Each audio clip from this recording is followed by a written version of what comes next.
Hello, everyone. My name is Melina Robles, and this is the final presentation for Fall 2018 Education as an Advanced Field of Study. And without further delay, let's dive in.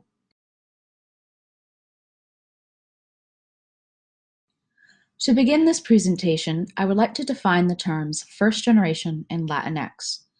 First generation students are defined as those whose parents' highest level of education is a high school diploma or less.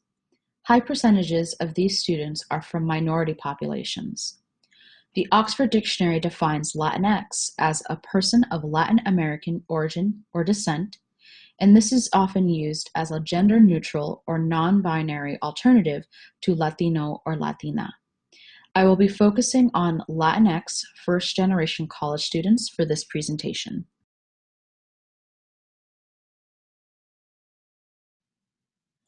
The majority of those in the population that I just described experience a difficult transition when moving from high school to higher education.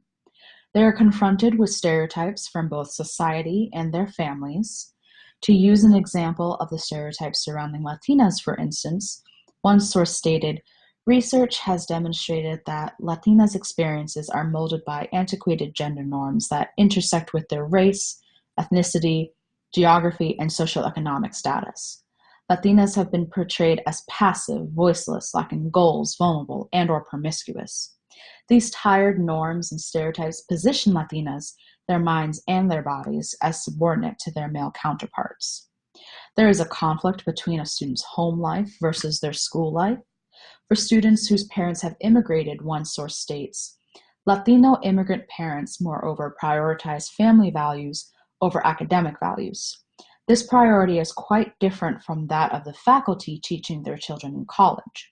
Latino youth from immigrant families want to repay their parents by doing well in school.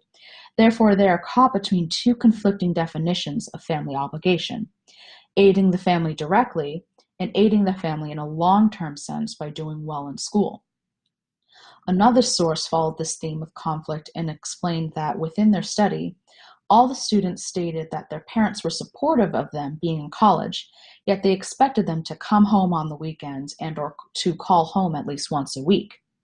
Because students were the first in their families to go to college, the parents did not always understand the time demands of college work.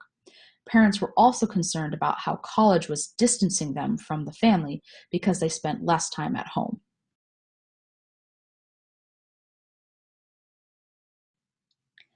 There is a lack of pre-college assistance for this population. Since their families have not had the experience with the college process, this group tends to rely heavily on their high school guidance counselors and or other services to navigate the application or admissions process.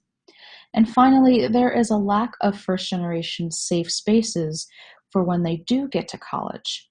While there tends to be multicultural centers or departments, there's usually not a space for this group in particular.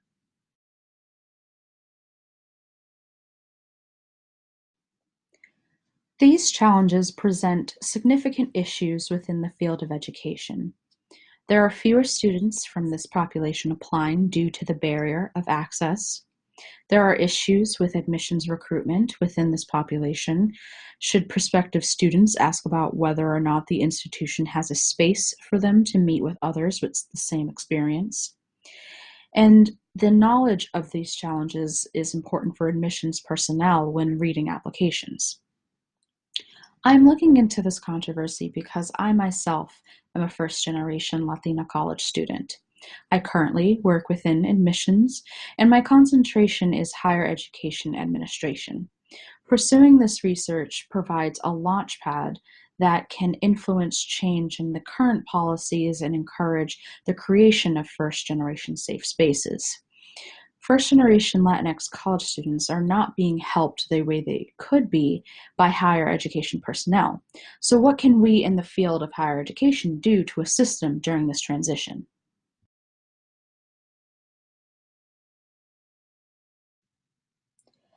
One possible solution is the creation of safe spaces.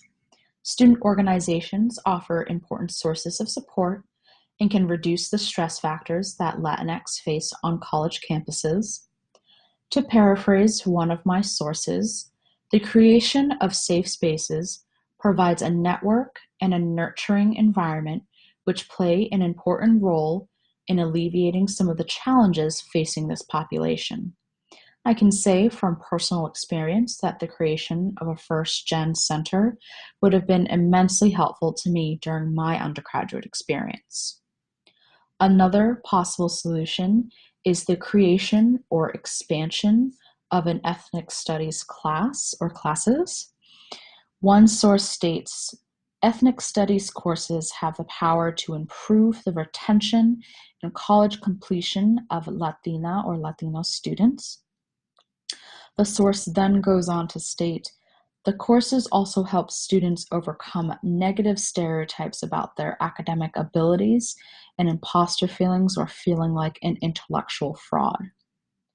The third possible solution is to reform higher education policies. To paraphrase one of the sources, higher education leadership should ensure the proper training of admissions and financial aid staff members regarding the federal and state laws which could affect this population. Leadership should also train their staff to create a welcoming, accessible higher education environment supporting academic strengths and to work on building relationships with this population. Leadership should also be open to using the research done by education professionals and open to using organization resources that provide proven examples on how to implement the solutions stated.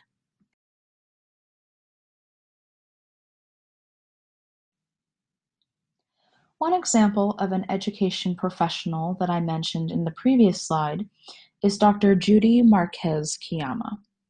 Dr. Kiyama is an associate professor of higher education at the University of Denver.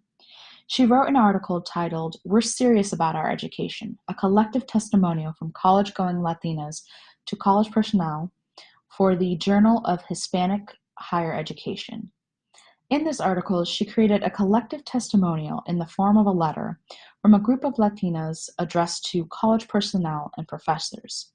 Dr. Kiyama, with this qualitative research article, indicated that opening a dialogue surrounding this topic was crucial to understanding how higher education professionals can begin to create more inclusive spaces for all marginalized students, not just Latinas. On the previous slide, I mentioned that to reform higher education policies, institutions should utilize research done by organizations. One such organization that I would like to highlight is IHEP, or the Institute for Higher Education Policy. IHEP's mission statement is to improve college access and success in higher education for all students, with a special focus on underserved populations by providing timely research to inform public policy decisions. On their policy priorities page, they state that their ultimate aim is to ensure underrepresented students have a real chance to access a quality, affordable education that not only transforms their lives, but also strengthens the fabric of society.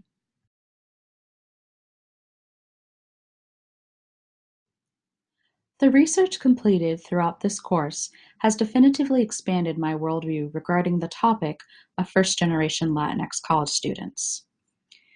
As we come to my final slide, I just wanted to thank everyone for viewing this presentation. I look forward to seeing how my research will grow and how this program will impact my professional experience in admissions. I hope everyone has a great rest of their days.